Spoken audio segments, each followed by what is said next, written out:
ojos son pues fáciles de identificar en el sentido de que muchas de ellas las podemos explorar, ¿no? Es decir, no es, por ejemplo, como una patología abdominal en donde tenemos que pues hacer una exploración percutiendo, auscultando, palpando para poder tener una idea de qué es lo que puede estar sucediendo adentro. Aquí prácticamente nos asomamos y vemos, ¿no? Y ya podemos tener una idea bastante clara de las patologías que pueden estar afectando la visión, ¿no? Entonces, ¿qué creen ustedes que sería indispensable para poder explorar un ojo? ¿Qué se necesita para poder obtener información de un ojo por las características de un ojo, ¿no? Es una estructura pequeña, es una estructura que pues no nada más tiene pues partes importantes en su exterior, sino también en el interior, ¿no? Entonces, ¿qué necesitan para ver las estructuras internas, para obtener características de esas estructuras? Pues lo básico sería un oftalmoscopio, porque con el oftalmoscopio vamos a poder ver por lo menos fondo de ojo. Sí, pero mi pregunta no es qué herramienta usas, sino más bien qué necesitarías. El oftalmoscopio, pues sí, sabemos que se usa para explorar, pero ¿qué necesitarías o qué propiedades tiene el oftalmoscopio? ¿Por qué se usa el oftalmoscopio para revisar los ojos? Lentes, ¿no? Eso es algo importante. Necesitamos magnificar las estructuras. El nervio óptico mide 1.5 milímetros, ¿no? Imposible analizar estructuras tan pequeñas sin una magnificación, ¿no? Entonces necesitamos lentes, lupas. ¿Qué otra cosa?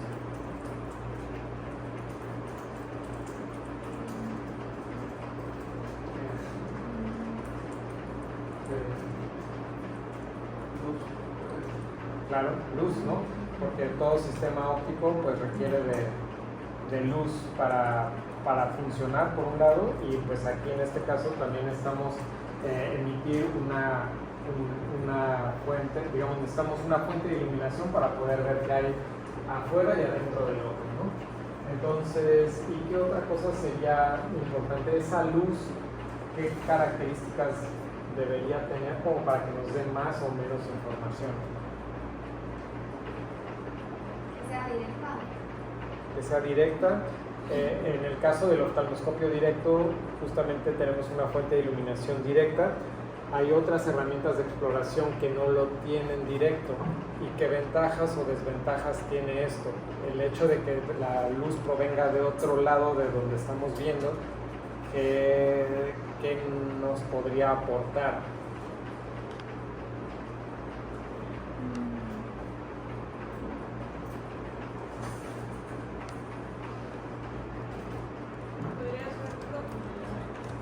Exactamente. Las distancias, las profundidades, lo que hay en medio de esas estructuras, todo te lo puede dar mucho más claro un rayo de luz que está atravesando, ¿no? Tú estás viendo por aquí y estás viendo atravesar un rayo de luz. No es como cuando hay polvo en el aire y tú ves ese haz de luz. Todo el trayecto de ese haz de luz puedes identificar pues qué está pasando ahí, a diferencia de si tienes el haz de luz justo enfrente de ti, en donde no ves ese trayecto, ese camino de la luz, ¿no?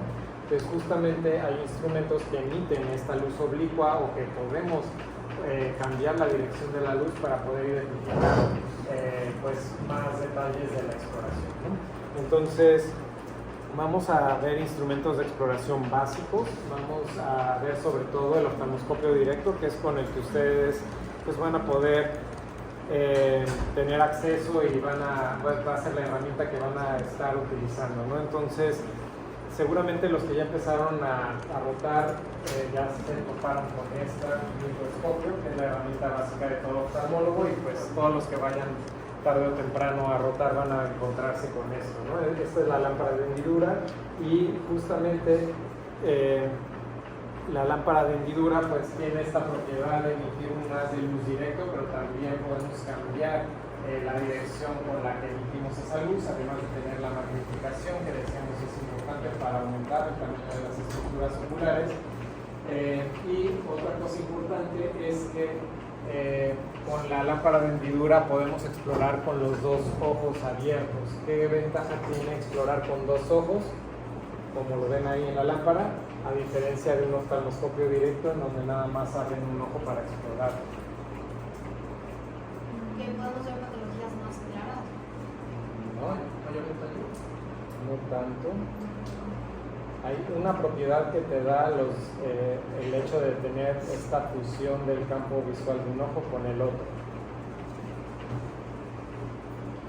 Digamos, podría depender también de la habilidad visual del explorador. Pero mi pregunta es muy concreta. Ajá. ¿En la dimensión o la distancia? Por ahí va la dimensión de...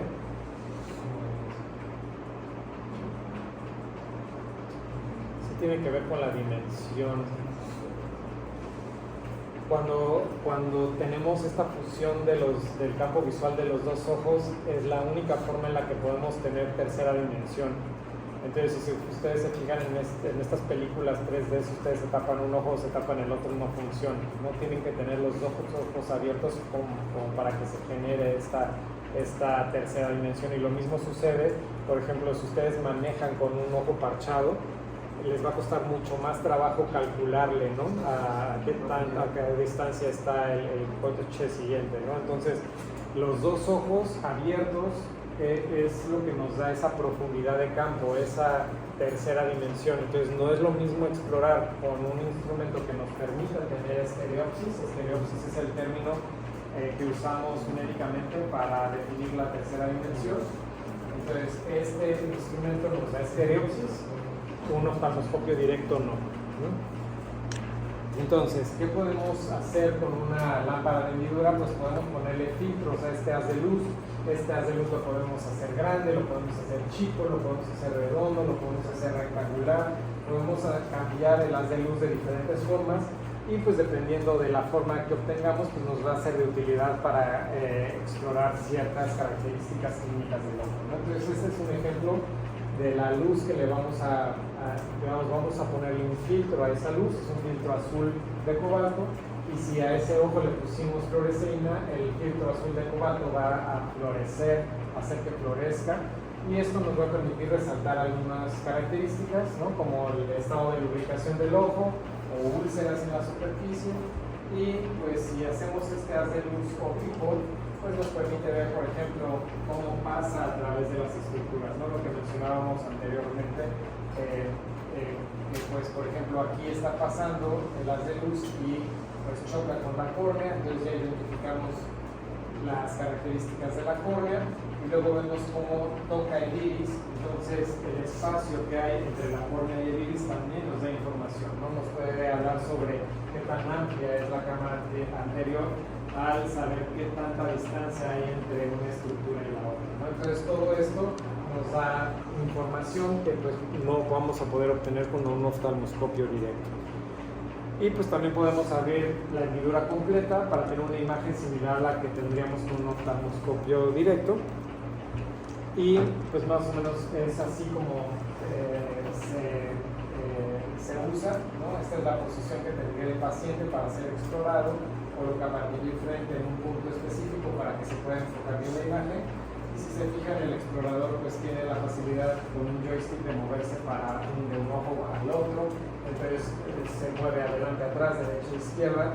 Y aquí tenemos las magnificaciones, aquí tenemos empotrados los filtros, aquí podemos estar cambiando los patrones de las diferentes haces de iluminación. Y si se fijan, aquí está utilizando una lupa adicional. Siempre que vean que el explorador está usando una lupa adicional enfrente de la lámpara de hendidura, es porque está explorando la parte más profunda del ojo, el fondo de ojo. Porque la lámpara de hendidura con los lentes que tiene solamente puede explorar la parte anterior del ojo. Ya para explorar las estructuras internas se necesita esta magnificación adicional, ¿no? Entonces, aquí básicamente estamos, digamos que esta lente tradicional es la lente de 90 dioptrías. Van a estar escuchando esto de dioptrías constantemente durante el curso. ¿Alguien sabe qué es esto de dioptrías? Las dioptrías es como, pues no es otra cosa más que el poder que tiene ese lente, ¿no? Entonces, mientras más dioptrías tenga la lente, más poderosa es esa lente y más cercano es el punto focal a la lente, ¿no? Entonces, si esta fuera la lente y aquí tuviéramos 10 dioptrías y aquí se generara el punto focal, si nos recorremos la mitad hacia acá, pues sería de 20 dioptrías, ¿no? Entonces, mientras más dioptrías, más cercano es su punto focal y más magnificación va a tener y menos campo de visión va a tener. ¿Okay? Entonces, más o menos esta sería una imagen que obtendríamos al utilizar una lámpara de hendidura, ¿no? Si se fijan, es bastante panorámica, tenemos un campo visual bastante amplio, de 40 grados aproximadamente, la magnificación es moderada, por eso nos permite ver varias estructuras a la vez, ¿no? Entonces esto lo vamos a comparar con otras herramientas de exploración. Esta es otra de las más utilizadas, pero por los retinólogos. Entonces ellos generalmente usan este oftalmoscopio indirecto, que es como un casco. También tiene estereopsis porque tiene dos pulgares aquí, la fuente de iluminación sale de por aquí y ellos también necesitan una lente adicional para poder enfocar la imagen. Más o menos se ve así la exploración. Entonces, a través de esta lente adicional se obtienen imágenes similares a esta, y si se fijan es mucho más panorámico, todavía más panorámico. Eso significa que es menos magnificación, pero más amplio el campo de exploración. Y vamos a compararlo ahora con el oftalmoscopio directo, que pues es el más importante para ustedes, ¿no? Entonces, el oftalmoscopio directo, si recuerdan a la lámpara de hendidura, decíamos que magnifica 7.5 veces las estructuras oculares. Este la magnifica por 14. Es una magnificación del doble, y como estamos magnificando mucho, pues esto sacrifica campo visual, ¿no? Entonces significa que vamos a ver las estructuras grandotas y no vamos a tener mucho panorama, ¿no? Por eso, en lugar de ver una imagen así, como en la lámpara de hendidura, pues se van a encontrar con una imagen así, ¿no? En lugar de ver todo esto, pues van a ver un nervio óptico nada más, o el nervio óptico y lo poquito que esté alrededor del nervio. Entonces, ¿esto qué implicaciones tiene para su exploración?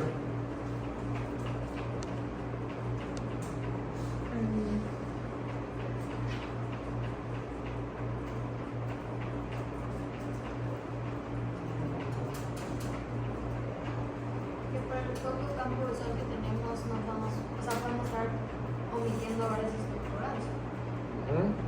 Y entonces, ¿qué tendrías que hacer para explorar bien el fondeo?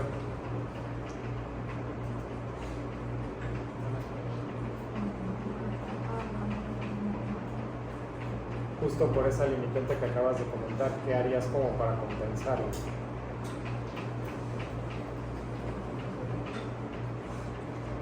Te tendrías como que estar moviendo, ¿no?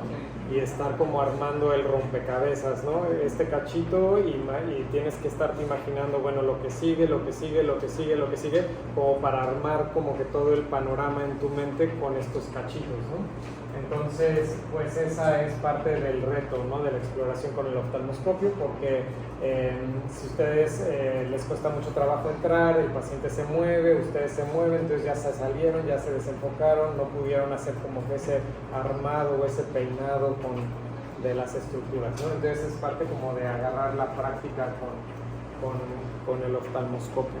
Entonces, pues un oftalmoscopio va a variar dependiendo del modelo, pero pues este es uno de los clásicos, y pues vamos a ver que tiene varios lentes aquí en el cabezal. Esos lentes, ¿para qué creen que les podrían funcionar? O sea, ¿por qué un oftalmoscopio tiene muchos lentes y no tiene un lente universal?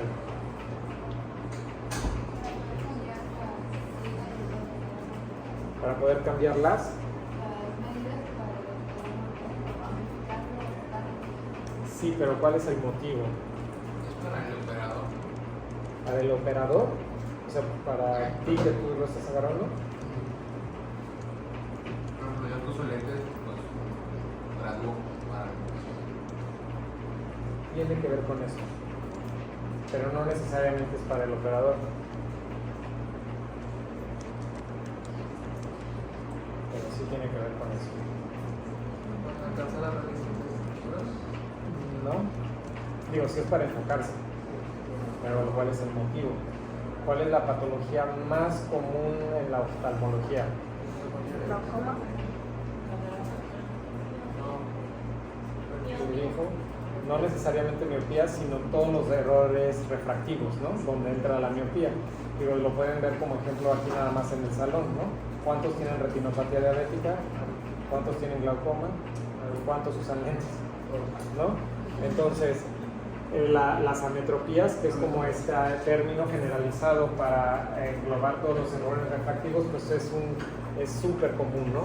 Entonces, el cambio de los lentes nos permite compensar pues parcialmente la graduación del paciente, porque finalmente si nos estamos metiendo a un ojo miope no vamos a poder enfocar la imagen igual que si nos metemos a explorar un ojo hipermétrope, ¿no? Entonces, si vamos a explorar un ojo hipermétrope y el paciente lo sabe, pues vamos a girar el disco para ponerle lentes positivas y podernos enfocar mejor. Si tenemos un ojo miope, vamos a girar el disco hacia arriba para ponerle lentes negativas y podernos enfocar mejor, ¿no? Esto obviamente va a depender también de nuestra graduación y de la distancia a la que estemos explorando, pero básicamente para eso funciona, ¿no? Entonces también podemos tener diferentes filtros, igual que en la lámpara de hendidura hay un filtro libre de rojo, que es color verde, que nos ayuda a ver mejor los vasos. También hay un filtro azul en algunos oftalmoscopios que hace exactamente lo mismo que en la lámpara de hendidura, hacer florecer la fluoresceína y pues darnos más evidencia acerca de problemas de lubricación, inflamación, úlceras o alteraciones en la superficie, ¿no? Bueno, entonces también van a haber diferentes aperturas: la apertura de luz pequeña para pupilas no dilatadas, la apertura de luz grande para pupilas ya dilatadas, para tener un poquito más de campo de exploración. Esta línea sirve para compensar la estereopsis que no tenemos, ¿no? ¿Esto qué significa? Que como no podemos ver, por ejemplo, si hay un tumor o edema dentro del ojo, le vamos a poner la línea ahí en el fondo de ojo, y si la línea está recta, pues no hay un cambio, no hay un volumen que cambie la dirección de esa línea.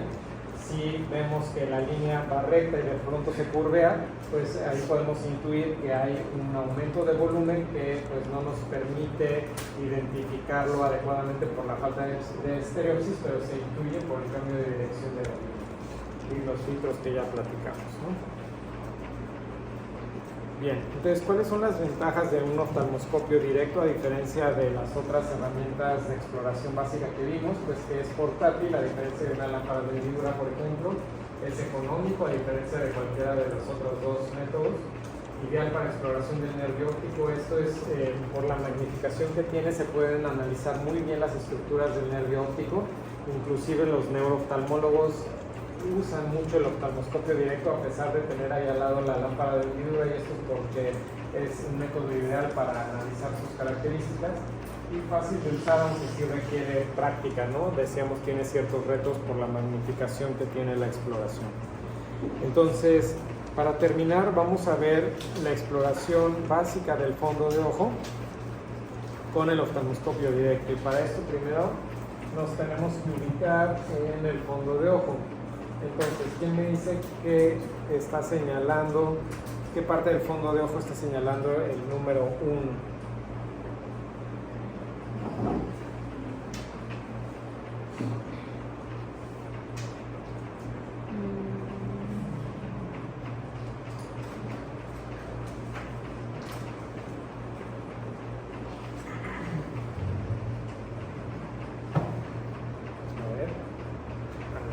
Básica del fondo de ojo.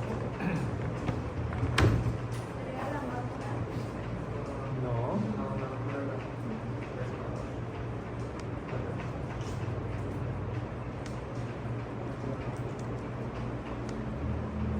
¿Nadie?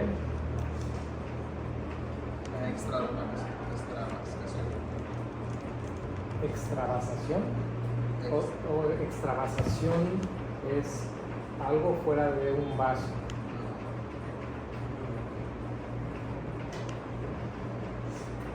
O sea, por ejemplo, una hemorragia, ¿no? Sería una extravasación. Pero aquí no estamos viendo ningún elemento fuera del vaso, ¿no? Está señalando el área naranja de esa zona. Entonces, ¿qué es el área naranja? La retina, ¿no? Entonces, todo lo que vemos naranja es retina. ¿La retina es naranja? No. ¿Qué es lo que es naranja?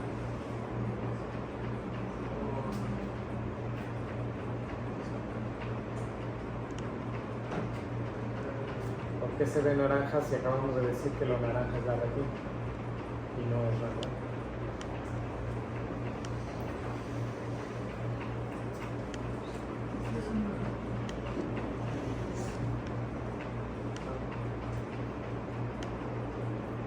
Bueno, me dicen en la próxima clase. Entonces esa es la retina. ¿Y eso es la retina nasal o la retina temporal? Esa es la retina nasal. Nasal, ¿y por qué? Porque la mácula está, o sea, el lado nasal o el lado temporal va a depender del lado en donde esté la mácula. Entonces la mácula está más como cercana al punto 1, por lo tanto sería la nasal. La mácula está más cercana al punto 1. ¿No? O sea, sí es la nasal, pero eso no es la explicación. La mácula, la mácula está más cercana al punto 1, entonces la mácula sería nasal.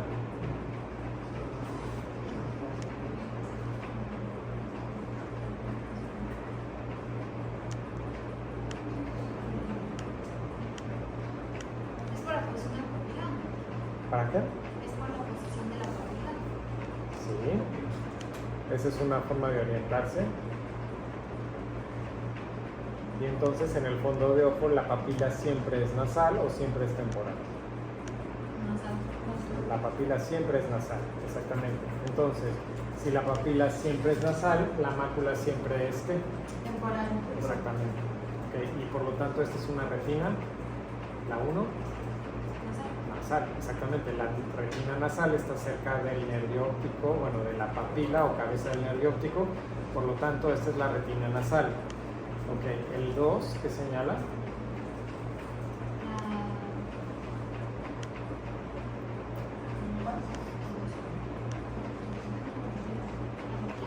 La papila. ¿Qué otro nombre recibe la papila? Acabamos de decir. ¿Retina? No. Papila. ¿Por qué hay examen en la próxima clase?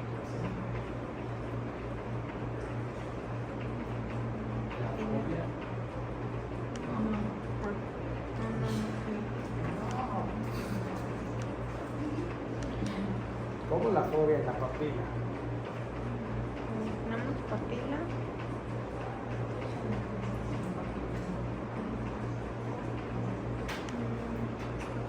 ¿Dónde está la fobia? Sí está señalada. ¿Qué número es la fobia?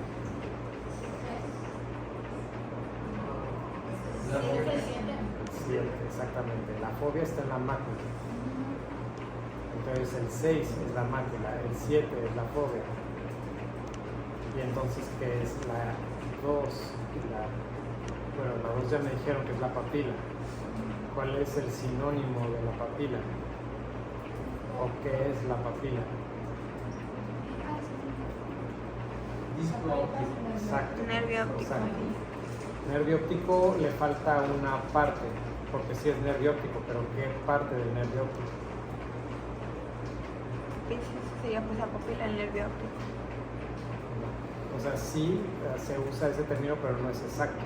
Yo a veces también digo, el nervio óptico, pero no es exacto, porque el nervio óptico pues es un cable, ¿no? Por decirlo así, es un nervio que va de un lado al otro. Ahí estamos viendo solo una porción, que es justamente lo que mencionaban, disco o cabeza del nervio óptico. ¿Okay? Entonces esta es la cabeza, es la primera porción del nervio óptico. Lo demás no lo vemos porque hay una porción intraocular, hay una porción intraorbitaria y hay una porción intracraniana, ¿no? Bueno, entonces, ¿qué es lo que señala el 3? Tiene que ser una parte de ese disco, de esa papila o de esa cabeza del nervio óptico. La excavación. Exactamente, la excavación del nervio óptico. Ahora, ¿qué hay entre la excavación del nervio óptico y el borde externo del nervio óptico?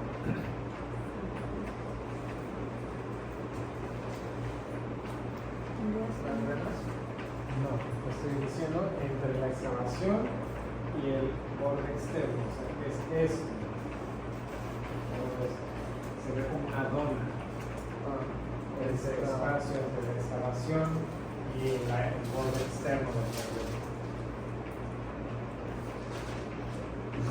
La fobia. No, No, no es la fobia.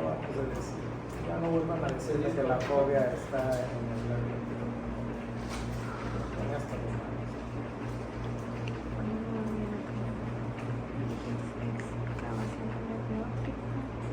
¿Cómo se llama?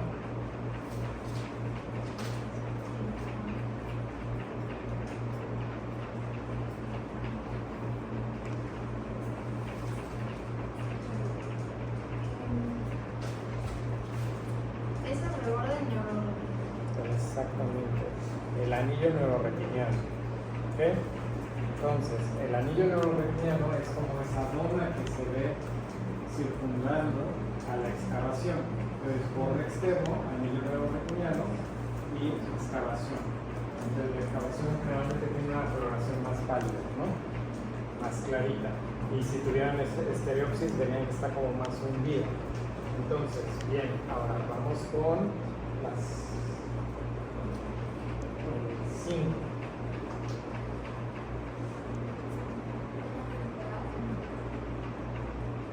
¿Quién dice? Temporal, sí, ¿qué es? No te escuché. Ah, la vena temporal y la cinco.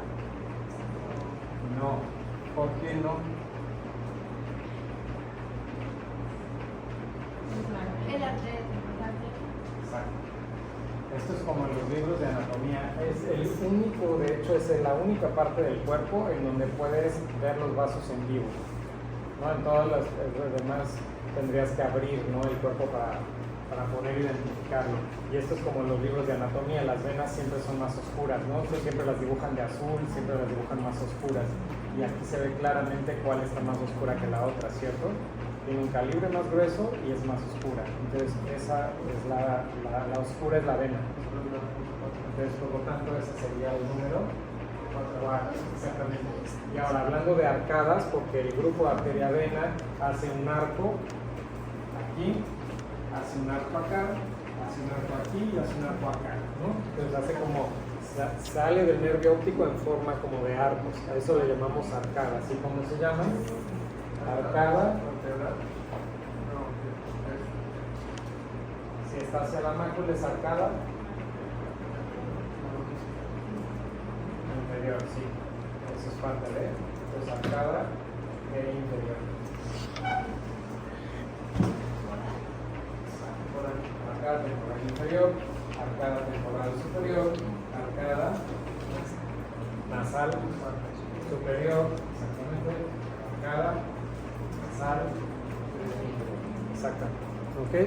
Entonces, así es como tendrían que ubicarse. Si no ubican esto, pues no pueden armar el rompecabezas, ¿no? Entonces, tienen que ubicar esta imagen siempre que vayan a entrar a explorar el fondo de ojo. Entonces, finalmente esto es un ojo derecho o un ojo izquierdo. Izquierdo, ¿por qué?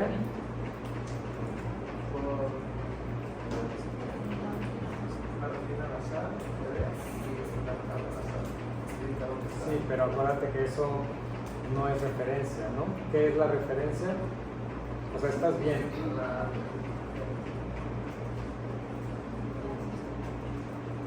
¿Qué decíamos que es el punto de referencia para decir lo que es nasal y lo que es temporal? La papila del nervio óptico. Exactamente, aquí estamos viendo que la papila es nasal, ¿no? Y por lo tanto, tendríamos que imaginar aquí la nariz, que no tendría por qué llamarse nasal, ¿no? Entonces, si aquí estamos viendo un paciente de frente y aquí tiene la nariz, pues este es su ojo izquierdo, ¿no? ¿Okay? Bueno, entonces, para explorar, usar el fondo de ojo. Para poder explorar el fondo de ojo, primero necesitamos tener una iluminación pues que sea parcialmente o totalmente oscura. Lo preferible es parcialmente oscura porque generalmente al paciente le pedimos que tenga un punto de fijación al frente, y si es totalmente oscuro le cuesta más trabajo pues fijar algo al frente, ¿no? Entonces parcialmente oscuro ayuda bien. Y vamos a pedirle entonces que mantenga la mirada al frente y nosotros nos vamos a parar enfrente del paciente, pero ligeramente a un costado, y vamos a imaginar un ángulo de 20 grados, ¿no? Entonces no nos vamos a poner a revisarlo derechito de frente, sino que vamos a hacernos de lado y vamos a hacer un ángulo de 20 grados. Y generalmente vamos a tener el oftalmoscopio listo para explorar qué significa esto, que si la pupila no está dilatada ya tenemos la apertura pequeña lista, ¿no? Ya tenemos el disco en cero, porque lo vamos a empezar a girar para arriba o para abajo dependiendo de la graduación del paciente, y ya tenemos el dedo listo en el disco, ya tenemos mano derecha en nuestro ojo derecho para explorar el ojo derecho del paciente y viceversa, ¿okay? Todo esto ya listo, ¿por qué? Porque es una exploración incómoda, ¿no? Por dos razones: deslumbra y es muy cerca del paciente. Entonces, no hay que desperdiciar el tiempo en estarle deslumbrando al paciente para ver si nos estamos preparando o no, porque ya el paciente está empezando a bajar la tolerancia de la exploración, está empezando a lagrimear, se está empezando a deslumbrar, y todo eso hay que aprovecharlo ya con todo listo, ¿okay? Entonces, lo primero que vamos a hacer ya que tengamos todo listo es revisar que estemos a 20 grados de angulación, ¿no? Y vamos a poner nuestro ojo entonces listo en el oftalmoscopio y vamos a buscar este reflejo naranja de la pupila que se llama reflejo de fondo.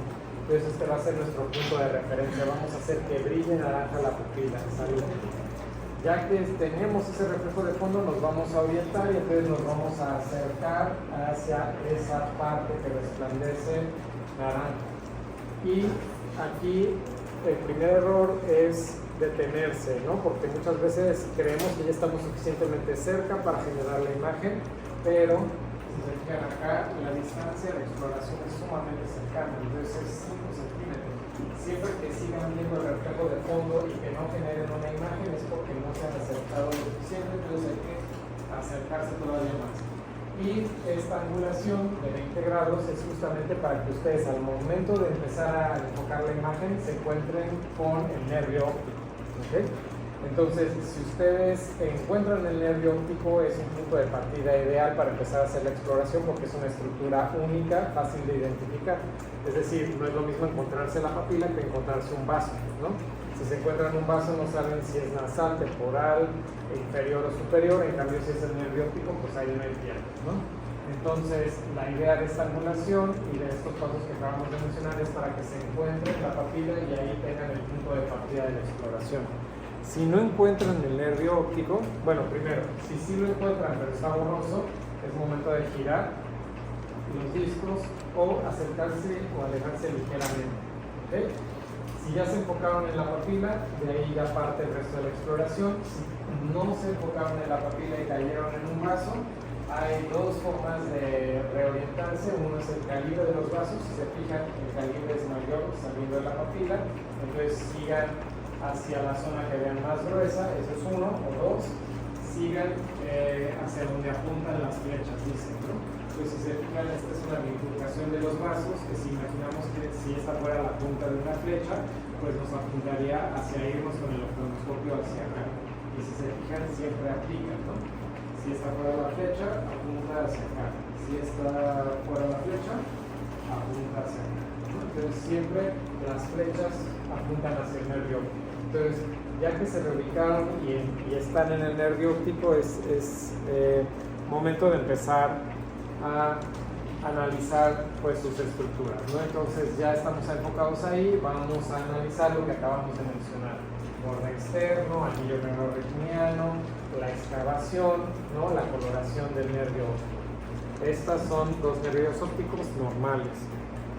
¿Y qué es lo que podríamos encontrarnos? Algunos ejemplos, ¿no? Pues esto, ¿no? ¿Quién me podría describir?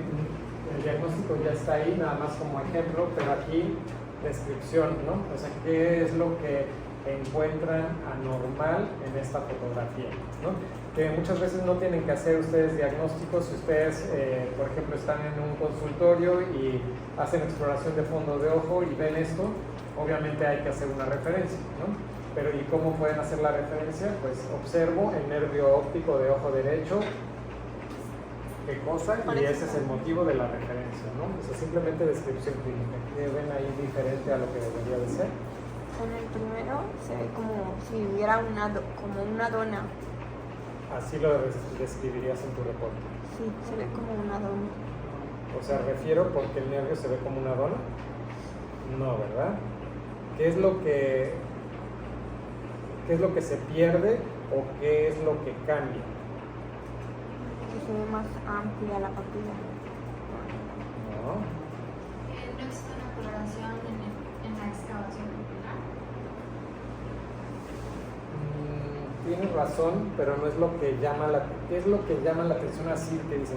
Esto es... Sobresale el anillo Más que sobresale, se pierde el borde externo, ¿no? No vemos ahí el contorno, ahí de donde empieza, donde acaba el nervio óptico, ¿no? Se ve todo así como estrellado, ¿no? Entonces, eso es uno. También hay cambios de coloración muy evidentes, ¿no? No se ve naranjita, redondito la dona, sino que más bien se ve así como blanquecino, con una pérdida. Entonces, ustedes podrían escribir en el reporte, refiero porque la cabeza del nervio óptico del ojo derecho tiene una pérdida de los bordes, ¿no? Se aprecia también como más blanquecino de lo habitual. Y con eso ustedes hacen una muy buena referencia y el que recibe pues sabe qué es lo que está pasando o el motivo, ¿no?, de la referencia. Si tuvieran que hacer lo mismo en la foto número 2, ¿qué es lo que describirían que salta, que llama la atención en comparación con la anatomía normal que vieron anteriormente? El brillo. ¿El brillo en dónde? Más que el brillo, la coloración.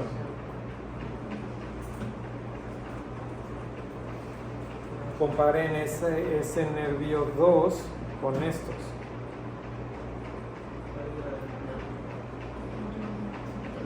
Pérdida del nervio óptico. O sea, aquí no veo nervio óptico. Entonces no se perdió, ¿verdad?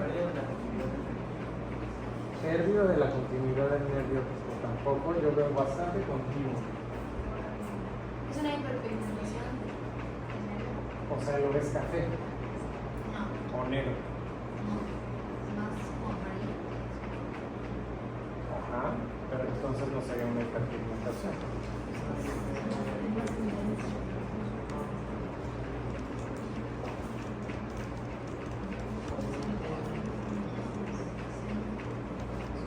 Aquí nada más, ajá, ¿qué dijiste? Exacto. Fíjense la diferencia de la excavación aquí y de la excavación acá, ¿cierto? Esto es un aumento de la excavación. Y porque decíamos, la excavación se ve más clara y aquí se ve una excavación gigantesca y eso es lo que hace que se vea más claro en general, ¿no?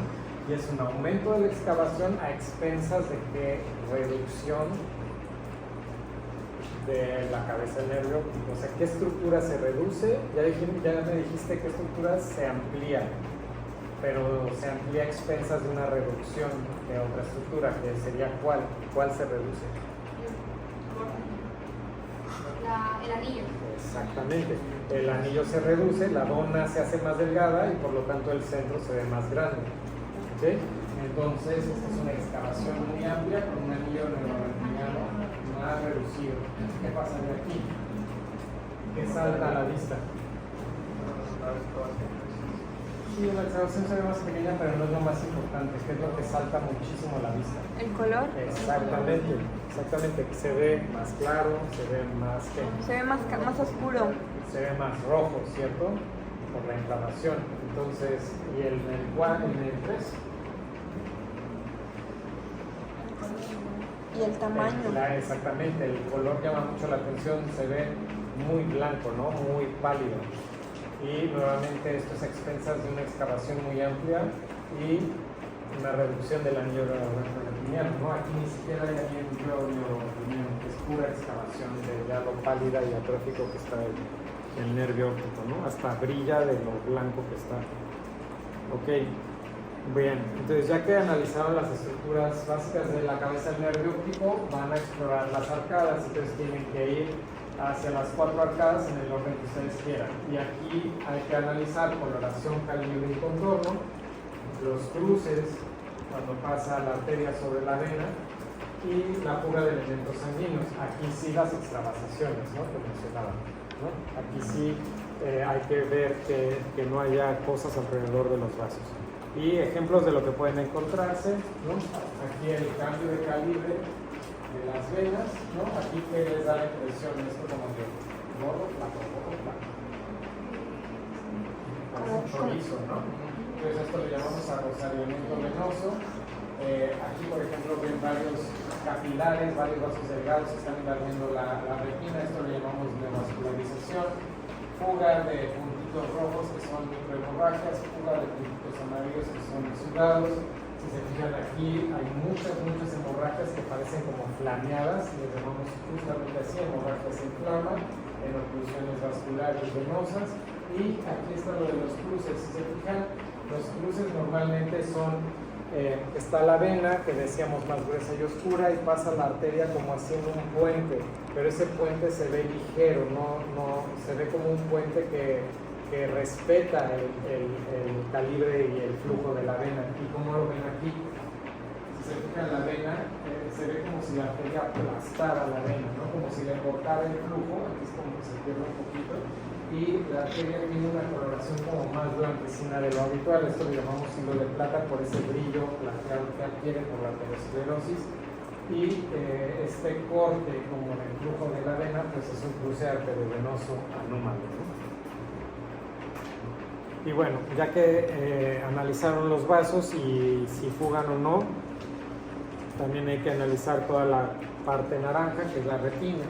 Entonces, pues esto sería una imagen de una retina normal, y lo que podrían encontrarse pues son muchísimas cosas. Ejemplo, una cicatriz, desprendimiento de la retina. No ese es el color original de la retina. Decíamos que la retina no es naranja. Aquí se puede ver claramente que es una membrana transparente, que en este caso está flotando, está bombada, y pues hemorragias, ¿no? Aquí se ve como si hubiera un moretón adentro de la retina por una hemorragia que le llamamos subhialoidea. Y pues la mácula también no está exenta de que le pasen cosas. Aquí otra vez una hemorragia intrarretiniana por una membrana neovascular. Estos son vasos que crecen a través de la retina y que sangran en la retina. Estos puntitos amarillos que se llaman drusas, que son lesiones patognomónicas desde la degeneración macular relacionada a la edad.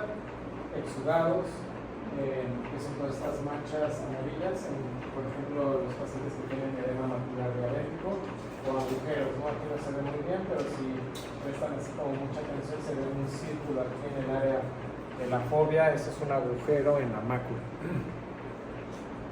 Y bueno, podemos usar el oftalmoscopio no nada más para explorar fondo de ojo, también lo podemos usar como una fuente de iluminación para valorar las asimetrías de las pupilas, los reflejos pupilares, si hay cuerpos extraños enterrados en la superficie, o si hay opacidades evidentes en el cristalino, ¿no? Cuando la catarata es muy avanzada, pues es evidente poderla identificar así a simple vista. Hay cataratas que no son tan fáciles de identificar, en donde se necesita ya la lámpara de hendidura. Y bueno, si no se están enfocando bien en las imágenes, primera cosa a descartar, pues que tengamos una mala técnica, ¿no? O un mal uso del oftalmoscopio. Pero también el hecho de no poderse enfocar puede hacer diagnósticos, ¿no? Si estamos ya seguros de que hicimos todos los pasos como acabamos de mencionar y aún así no nos enfocamos, puede deberse a opacidades de medios, pues a través de todas las estructuras que tienen que atravesar la luz de nuestro oftalmoscopio para poder formar la imagen. Entonces, si hay una opacidad en la córnea, como en la foto aquí arriba, pues eso es un leucoma, es una cicatriz corneal que pues evidentemente no nos va a permitir realizar el fondo de ojo, pero hay veces que no es tan evidente, como en el caso de pues, cataratas que no están tan avanzadas, o hemorragias en el vítreo, ¿no? Como en esta foto. Aquí está la papila y pues la vemos a través de la sangre, entonces pues, no podemos identificar más que hay una silueta tal vez amarillenta. O por ejemplo, cuando en el vitro hay inflamación, como en la foto roja aquí de abajo, pues si se fijan se ve muy turbio. Aquí está el nervio óptico, ¿no? Con trabajo si se ve ese cambio de coloración amarillento por la inflamación que genera pues que la gelatina del vitrio esté totalmente opaca, ¿no? Entonces todo esto pues también hace diagnósticos. Les voy a subir un video de los pasos de la exploración del oftalmoscopio ahí en Brightspace. Y pues con eso acabamos hoy.